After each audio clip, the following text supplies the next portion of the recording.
Hello, this is Miss Clipner with your video lesson for today. It's on 1.2, and in the Big Ideas math book, it has to do with exponents.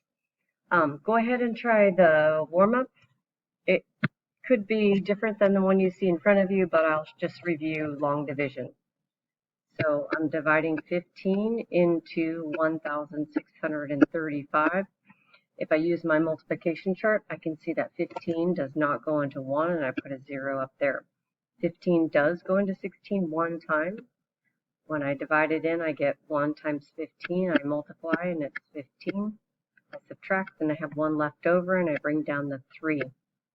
Because 15 is bigger than 13, it does not go into 13, so I need to put a 0 above the 3, right? So the idea is this is in the 100s place, and when I cash in a $100 bill, I have 10 tens plus the 3 tens that are here. If I have 13 tens to split between 15 people, nobody gets any because that's not enough. That's why I have a 0 up there. And then I bring down the next number. And I look at my multiplication chart and I see that 15 goes into 135 9 times. I multiply, I subtract, I have no remainder. The answer is 109. Okay, when you're looking at looking for patterns, right? Mathematicians look for patterns. Notice that you probably know that this is counting by multiples of 10, right? 10, 100, 1,000. I'm just going to put that comma in there. 10,000, 100,000, and 1 million.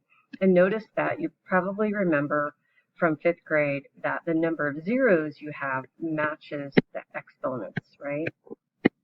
So the pattern that you should see is that every time you add a 0, right, the exponent goes up by 1.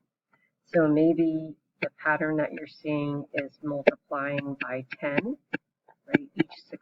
Each next number is multiplying by 10. And then maybe you notice that the exponent increases by 1 or goes up by 1.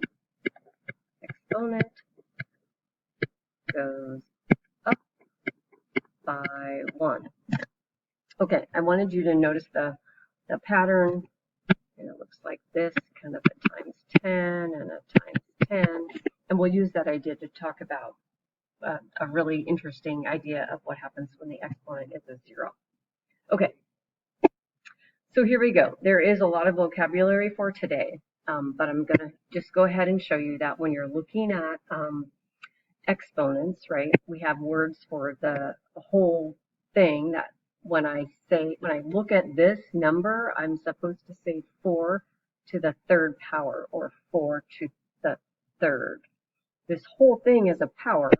The 4 is the base, and the 3 is called the exponent. And so a power is the product of repeated factors, right? So a factor is a number that you multiply together. So when you start repeating the factors, it gets easier to write it as a power, right? Because basically, it's sort of a shortened way to write 4 times 4 times 4. You just put 4 to the 3rd power. The answer from multiplying the same number over and over, but you only multiply it however many times you see right here. Notice what it is not equal to. It does not equal 4 times 3, because 4 times 4 is 16, times another 4 is 64, and 4 times 3 is 12.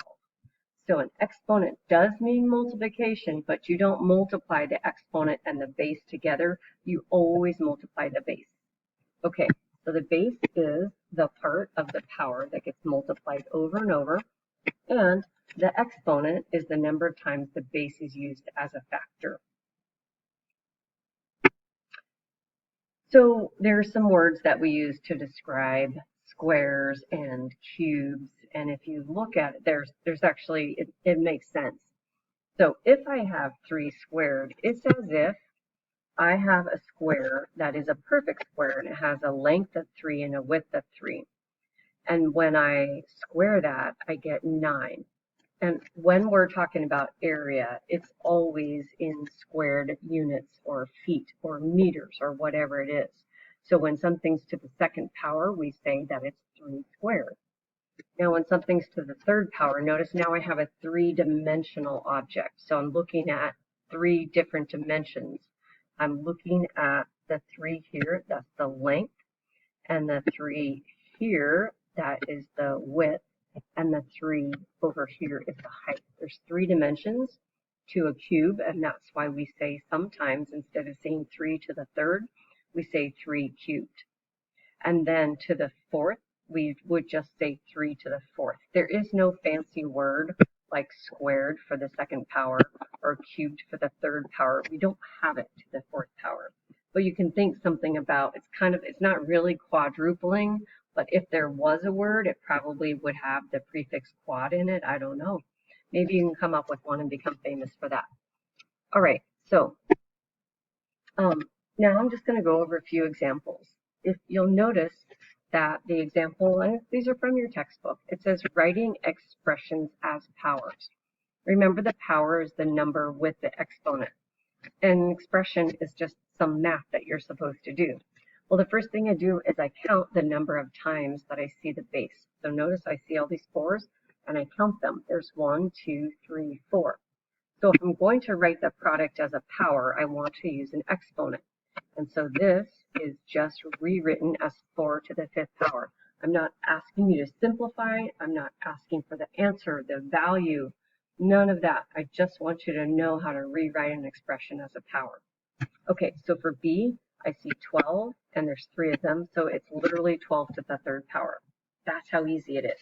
There's an OYO. Now I want you to do this one on your own and check the video. Oops, sorry, there's 2 OYOs. I'll just move that over. Okay, pause the video, try these, and then restart the video. All right, there are 1, 2, 3, 4, 5, 6 sixes. So I write this as 6 to the 6th power. And there's 1, 2, 3, 4, 15. So I write it as 15 to the 4th power. Okay, it's that easy. Next, now it does say finding the value of the power. And so remember, I always say that literally, if I'm asking you to find the value, I want you to do the math. Okay, so it says rewrite the powers below as repeating multiplication first, and then find the value. The reason that we want to write it as repeated multiplication is it's showing your thinking, and then if you make a mistake, I can help you figure out what went wrong. So notice that there's the base is 7 and the exponent is 2. So when I write it as repeated multiplication, it just looks like this, 7 times 7. Or maybe you're going to get fancy and you're going to use a dot, 7 times 7, that way. And then I do the math, and the value is 49. 7 times 7 is 49. Okay, the next one, repeated multiplication. I'm going to use my fancy dots. It's 5 times 5 times 5. Now I can only multiply 2 numbers at a time, so this is what I do, kind of like you're going to learn in order of operations. I put a little a V in there, and it shows me what operation I'm doing first, and I'm multiplying these 2 5s together, and I get 25. But then I bring down the next 25 that I need to do, the next multiplying by 5, and 25 times 5 is 125. Okay, here we go. Here are your 2 OYOs. Go ahead and pause the video, and when you're done, unpause it and check your answers. 6 times 6 times 6. When I do 6 times 6 is 36. Then I have times 1 more 6. All right, so let's see what 36 times 6 is. 6 times 6 is 36. Regroup the 3. 6 times 3 is 18, and 3 is 21. So it's 216. That's my value. All right, so this is 3 times 3 times 3 times 3. What I'm going to do is go ahead and do my B. 3 times 3 is 9, and I multiply the other 3 times 3 is 9. So you can see that it boils down to 9 times 9, which equals 81. So that's finding the value of powers. Okay, now we're going to look at perfect squares, okay? So a perfect square is the square of a whole number. So the idea is, if you look at, I'm going to switch to your multiplication chart. Okay, if I look at the multiplication chart, if I take a whole number and I multiply it by itself, like this. Let's see, I want to highlight. I'm going to highlight in red. So notice if I take 2 times 2, it equals 4. And then if I multiply 3 times 3, it equals 9. 4 times 4 is 16. So when I'm taking a number, a whole number, and multiplying it by itself, you can see, right? I'm hoping that you're seeing the pattern. 8 times 8 is 64. It's going along this diagonal in the multiplication chart. All of the perfect squares is one number times itself. And the reason we call it a perfect square is because if it was a square, it's perfect because the length and the width are the same. So you can find the perfect squares just by starting with 2 times 2 and 3 times 3, and then working down along the diagonal in your multiplication chart. Okay, so if I ask you, is 64 a perfect square? Well, we can look at our multiplication chart, and do you see it highlighted? Yes, it is. Now, here's the reasoning why, right? Because if I take 8, which is a whole number, and square it, it gives me 64. 8 is not the perfect square. 64 is. And so I'm going to draw a little picture so that you can see if I had a perfect square that was 8 inches and this side was 8 inches, the area inside is 64 square inches. It's 64 inches, and I'm going to put the word square. Okay, so it's how you're finding the area. The 8 is not a perfect square, but the 64 is. So I'm going to say yes, 64 is a perfect square. Yes, it's a perfect square. Because 8 times 8 equals 64. Number times itself. Okay, so here's the next one. Is 20 a perfect square? Why or why not? I can go down my chart. Ooh, 20 is not a perfect square. Oh, because there's no whole number times itself that equals that. All right, so 20 is no, 20 is not a perfect square. So I'm going to point out this. 4 times 4 equals 16, and 5 times 5 equals 25. Notice that 20 is in between. 20 is somewhere in between 4 and 5. If I was trying to come up with a number times itself that equals 20, somewhere between 4 and 5.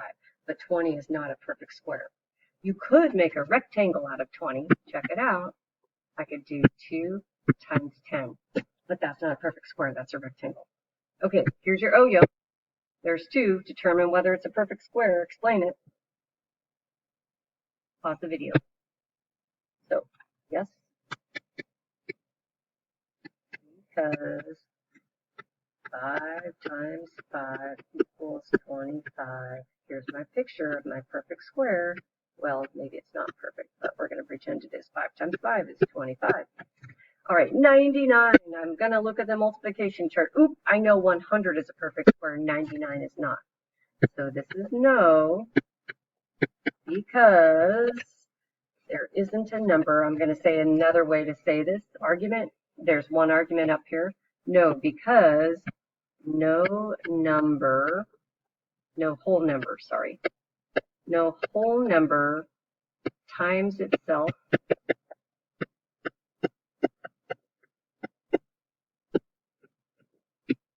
equals 99. Okay, last thing I want to show you. I have a 15-minute limit. I want to show you the pattern. This is 9. Oh, sorry, this is 27. 3 times 3 times 3 is 27. So what's happening here in my pattern is 3 to the first power. Okay, so here's my pattern. If I go in this direction, I am dividing by 3. And when I go in this direction, I'm multiplying by 3. So 3 to the 0 is 1. Check this out. 16 divided by 4 is 4. Divided by 4 is 1. Any number to the 0 power equals 1. 25 divided by 5 is 5. Divided by 5 is 1. Okay, that's it.